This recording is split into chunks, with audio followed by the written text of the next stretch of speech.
Today, we continue the conversation with founder and managing director of the fully integrated creative marketing agency Made for Media.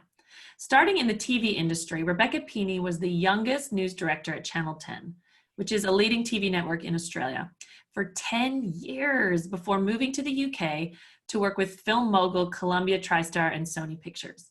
I've just heard that she spent a lot of that time making babies, so, I should have included that because that's even more important. Forget the film mogul, whatever.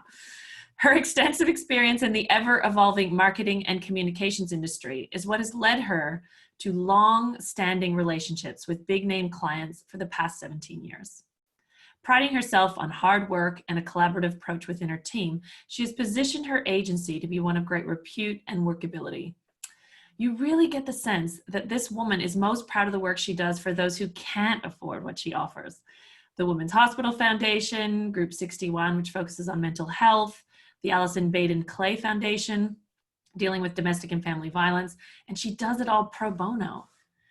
I can't wait to discover what has an experienced woman in her industry be such a champion for other women in business. I think we're going to learn a lot today about the true success that comes from collaborating and lifting others up. So Rebecca, thank you for taking the time because I know you have a lot going on. And thank you. We really want to know what it's like for a person who's following her dreams. So we're pretty excited about today. So thank you. Thanks for having me, Sarah. Okay, so this is not a murder mystery podcast, Rebecca. So we were sharing tips on what we love, and she's a true crimes girl. So we can try to make it gory if we can, but I normally start with, I want to find out stuff about your past, and we're going to get there, but straight off the bat, I just thought to myself, what does it feel like to found or commence or begin your own company versus working for big networks and film companies? What's the difference?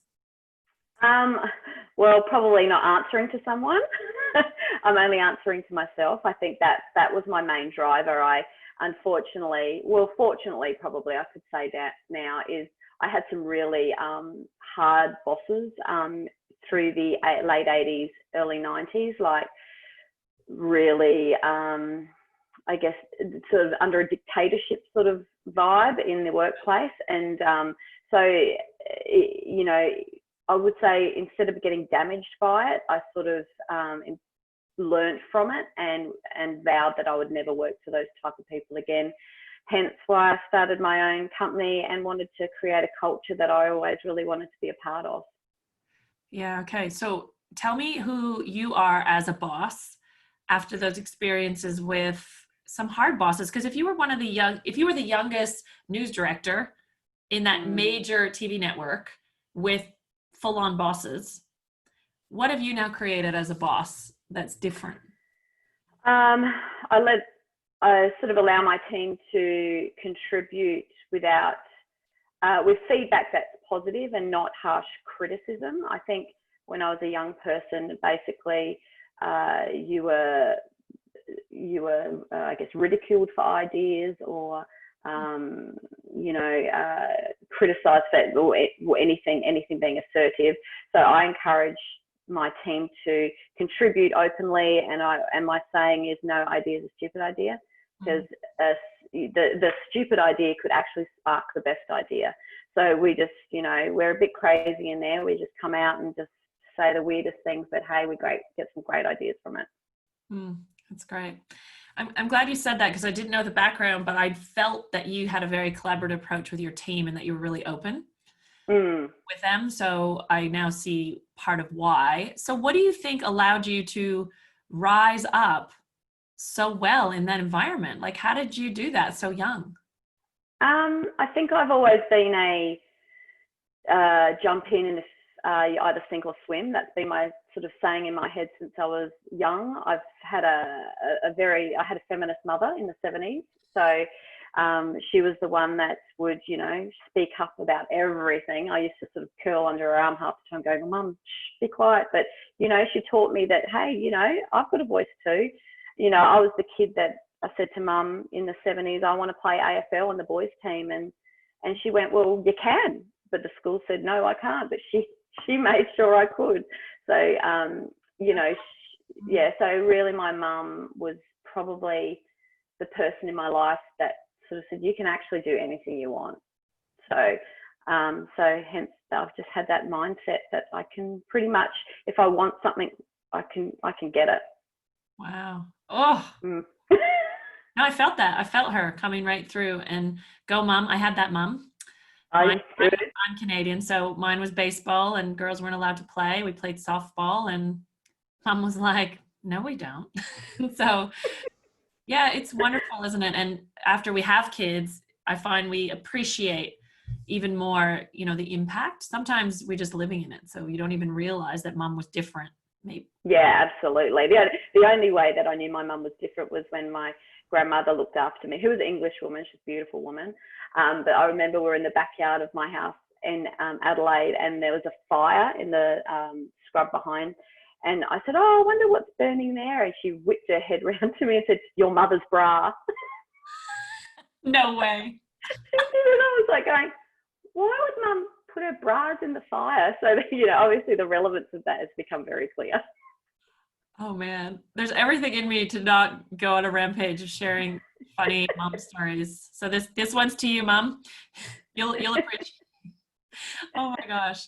So that's really interesting. So I did have a question about growing up, and would you say your parents would be surprised at all by what you do and that you landed in media and what you're now doing?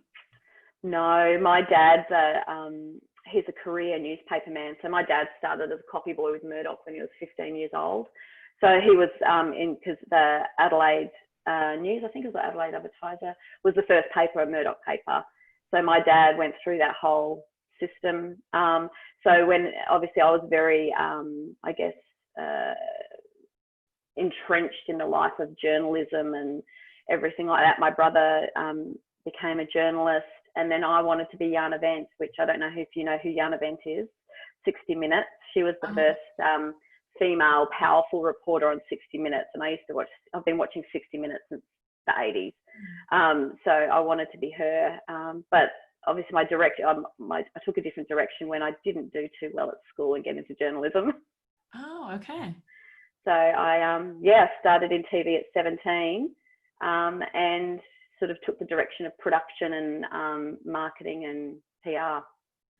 So tell me a little bit about, so you always were going to be the host of 60 Minutes, tell me your name again, actually. Jana Vent. Sorry, Jana. I'm not awesome. Yeah. That's my excuse. I have mine from back home, but so you're going to be Jana. The dream is there. And then when your marks don't allow you to get into journalism, how do you transition? What I love about dreams is I find they figure their way out. But how did it feel for you to have to transition? Well, I was relieved. I got in TV at 17 without a degree. So I was like, happy days, like, where's this going to lead? And then I loved it so much. I just carved my career through TV. And, though there were some tough bosses, narcissistic sort of bosses, there were some amazing male mentors there that really saw that I had a lot to give and stuff. So, I just carved it, and I took their guidance too, what they thought I was good at and what I wasn't, and what I needed to improve at. And so, it was great. So how's it helping you now with, how long have you had Made for Media now? Is it over 17 years or? Yeah, about 17 and a half years now. Okay, so what has helped you, that background, how do you believe that's helped you in what you do now?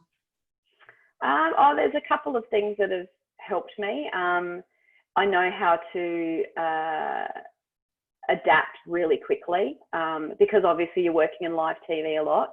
So adapting and thinking really quickly on your feet is really important.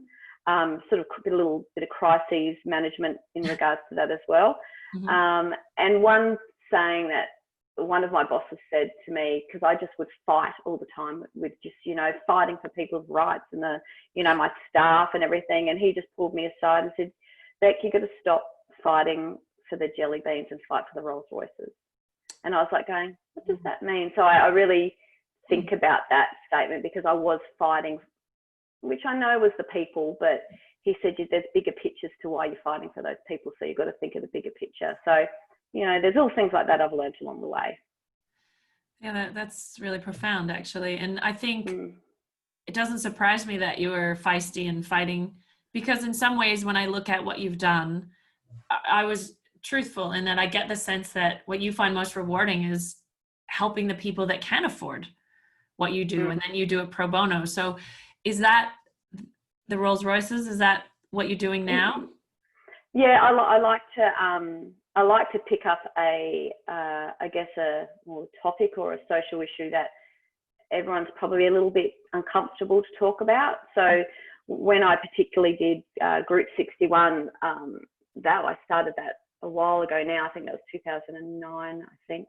And that was about, this is before even depression and everything was even, open conversation, and anxiety.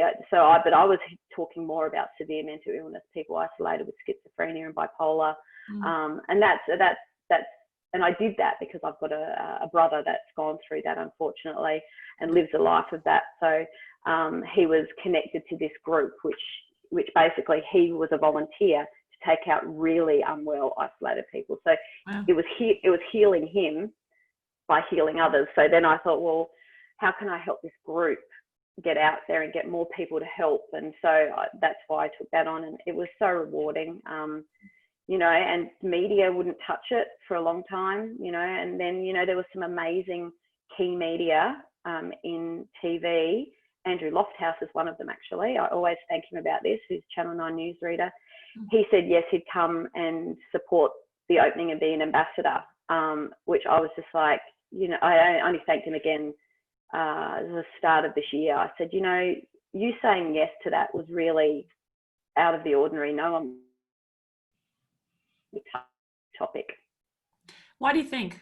Why do you think people don't want to see it?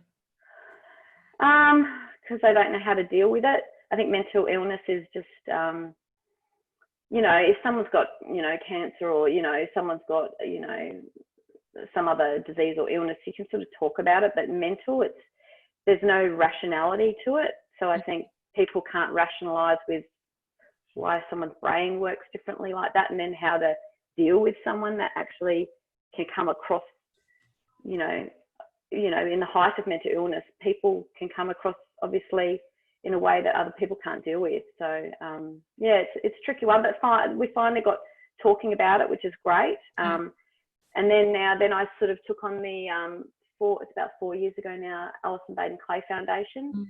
So that was another beautiful media friend of mine, Sharon Della, from Channel 7. She rang me and said, do you think you can help the family? And I just went, I'd love to. And then they became part of the foundation board. And then we just was like, okay, let's tackle the hard conversation about domestic violence. And so, and that now is everyone's talking about it. So I like to get on the fringe or the start of a hard conversation.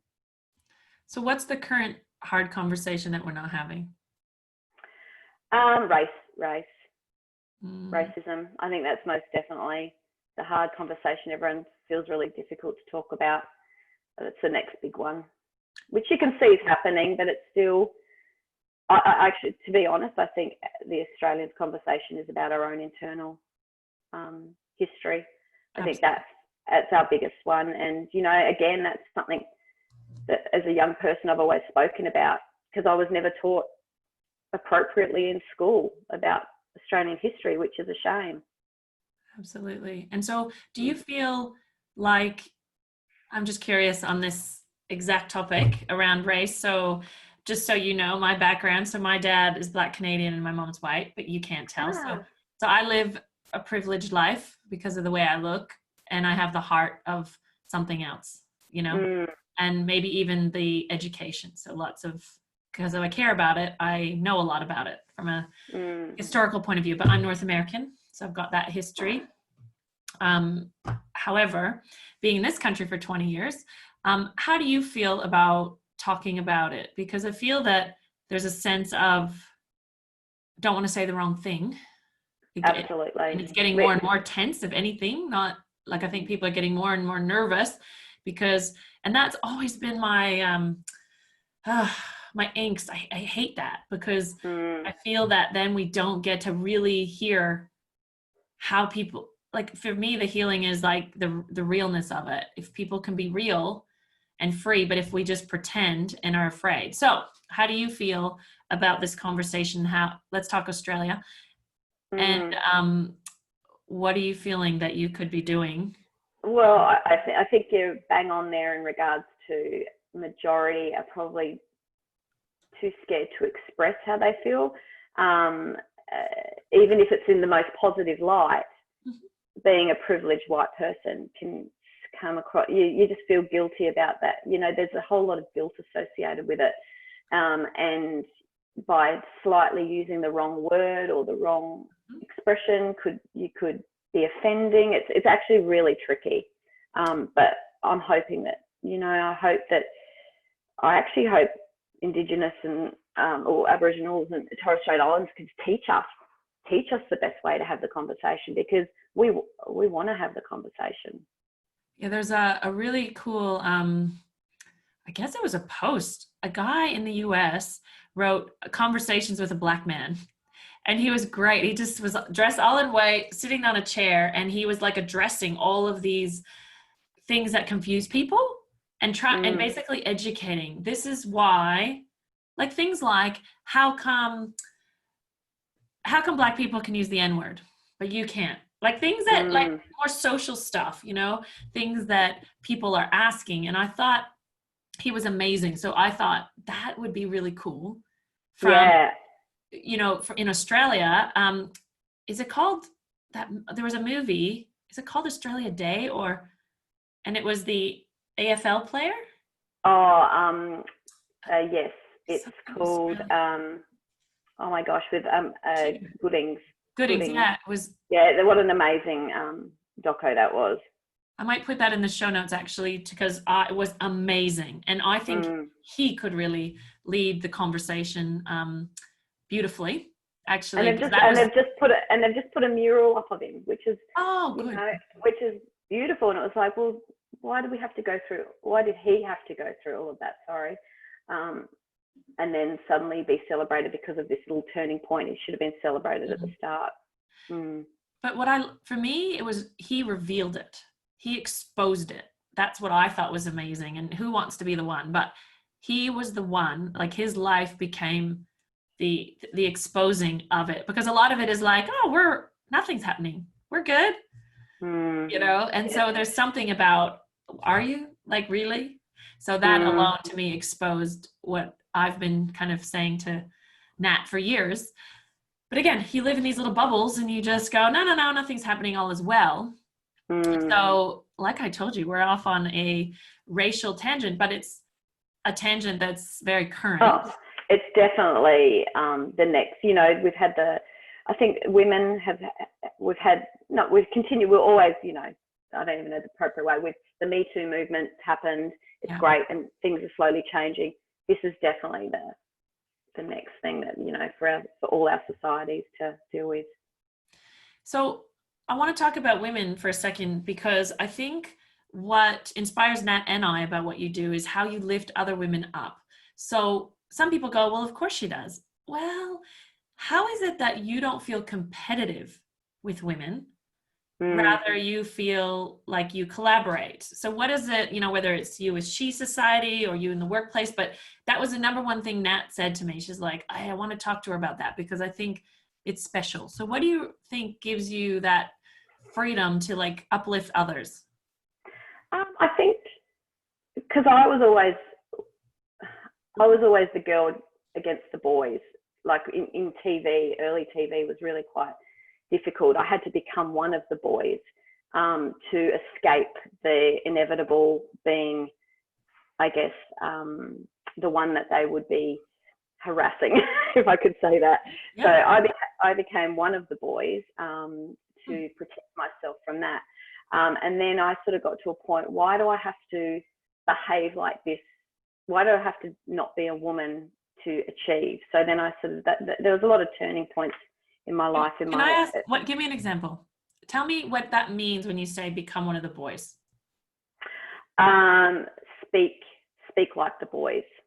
use language, you speak in not just the language you use, the drinking that you did, just be one of the boys, party like the boys, those sort of things. And then I think probably, to be honest, probably in my early 20s when I met my husband now, Matt, I sort of embraced my feminism in a more positive way and thought, I can be a woman and still achieve. So I think that was definitely my turning point with, saying, hey, I'm a woman, but, I don't have to act like a boy. Absolutely. Yeah, so I think when I sort of embraced myself being a woman, I then looked around at the women that were being treated, I guess, not the best way, and also the ones that were losing their confidence because of the way they were treated. There were so many women that I know that could have achieved so much more, but because of the way that they lost their confidence when they first started in the job, it was just like, oh, that's really sad. So then, of course, I went, okay, well, I want to nurture young women straight out of uni and teach them how to deal with men, because it still goes on. We all, it's, there's look, in saying that, there's amazing men that I work with, but there's also that section that still can undermine a woman and treat them a certain way. So I like to think that I get them to a point, build them up, and then I let them go. Why? Why? Okay, so now I'm going to do another movie quote where I'm not going to remember the name, but the one where it's recent about Fox News? Did you see that? Yes, Bombshell. Bombshell, thank you. When I watched that movie, I was really, really, really impacted. I've never been in an environment like that. What did you feel when you watched that? If you haven't seen it, it's a true story. It wasn't a documentary, but it was, a real account of the taking down of, the head of Fox News. So how did you feel from media perspective watching that? And then I want to ask, I'll say something after from my perspective. Yeah, well, no surprises. Yeah, okay. I mean, what I saw and what we dealt with was pretty full on and I was there late 80s, so things happened earlier, obviously earlier than that, but what I went through was pretty full on. But you just had to, I guess, then you just have to toughen up, and then you learn how to deal with men, of those type of men, which was how I described. I changed my personality. I'd become lippy. I'd be able to give it straight back. I'd be able to put them in their place, or with a laugh and a let's have a drink. So got it. I adapted my personality. Yeah, and I think that's really interesting because it's never, I think when you're in it, you're just adapting. That's like, what a beautiful way of saying it, because it's not right or wrong. It's just survival. And what I really saw when I watched that movie was how other women, in a way, they separated themselves from each other. And that's why I was asking you about how you uplift other women and how you saw women losing their confidence, because one of the bigger themes that I saw in there was how other women didn't have each other's backs and how they were scared too. And like, there was the woman who was a lesbian who didn't want to get caught out being a lesbian. So, I'm not, like, she ended up having a lot of remorse about that. But I was just noticing this whole culture of women having it out for each other. There was, but in saying that, a lot of women did have each other's back there. But there were obviously the women that you'd go, oh, hang on, she's playing the game too much, that she's actually jeopardizing our positions because she's playing the damsel and that role, which most of the women in TV were really like, okay, we're all in this together, let's just deal with this. But then there'd be a couple, but a lot of these women are still very dear friends today, and I'm still good friends. There's a real women in media TV camaraderie in Brisbane. Okay, that's lovely. And I think hearing, like, being able to highlight you and what you're now doing is how the change starts to happen, because you're now in a position to uplift and almost inspire. Like, if you were looking up to that woman who you wanted to be. Now you've positioned yourself so that someone else can see what's possible. Well, I hope so. I'm hoping that, I've just have one of my, there's so many young women that have been with me over the years, and they've done such amazing things, and when I hear they're 30 or 35, and I'm going, what? Hang on, what's happening? How's that happen? Because I remember getting them when they were like, 21, or some actually even 17, and they've all done some really amazing things. Cool. It's amazing. I have, it's sort of like not a left field question, but I was just trust this is something that came up for me. So when I saw your philanthropic nature and the fact that you run a business, especially in times like these, how do you feel? Do you ever feel scarcity when it comes to doing pro bono work? If you're thinking about time and profit and charity, how do you think about that? I just work it out and go, okay, well, I need some interns. And Okay. So, for instance, we've just been through COVID, and, I've got one of my staff, I helped get a role, a really great role. So just through that time, because I wasn't, obviously was moving into the dark through COVID. But in saying that, I never stepped back from my Allison Baden-Clay Foundation stuff. So there's actually a big campaign we're planning to do in September, and I don't have the usual capacity I have. So I'm just now about to bring on 4 university interns to develop and roll it out under our guidance. So, that gives them experience. Most of the people I pick up in my business I employ from work experience and interns. So it's a bit of a talent spotting as well. As I was just going to say, I hope everybody's picking up resourcefulness, because what I love about your answer was, it's like, no, this is what we do. I do this. And then you figure it out. It doesn't mean that you don't have real concerns, including the unknown of COVID, but in that way you go for university students who want work experience, and you also get to see talent. And so, thank you for that, because I think ultimately the community who listens to this are people who have a dream on their heart, and sometimes they haven't yet taken the step out, and they want to. What would you say allowed you to take the step to go out on your own versus work for others? What's the worst thing that could happen was always my thing in my head. What's the worst thing? If it's money, that's not really the worst thing. Let's be honest. I mean, if you lose money, you can make it again. My drivers were, I don't want to work for someone that's going to have a culture I don't want to be part of. So yeah, mine was creating a culture where I just feel like it's home. Like, I love being there. I love who I work with. I feel it's very integrated into my family life too, which is great, which is very helpful. Like, do your kids come in the office? I mean, they're older now, so do they I always did. That's it, all the time. So, are they involved in media at all, or like what's their back? What are they passionate about? Well, my daughter Malia's doing nursing, so she's sort of not in the industry. But my son, he's doing sound engineering. See where that leads him. But no one's decided to do a marketing degree to take on the reins or anything. But maybe my niece might. My niece is actually showing interest in what I do. So you never know. Do you know what I just thought of when you said your daughter was in nursing? I was like, oh, she's saving people just like her mom. Because I think it's interesting how it could be made for media, looks like what you do, but ultimately on a deeper level, when you think about what do you do?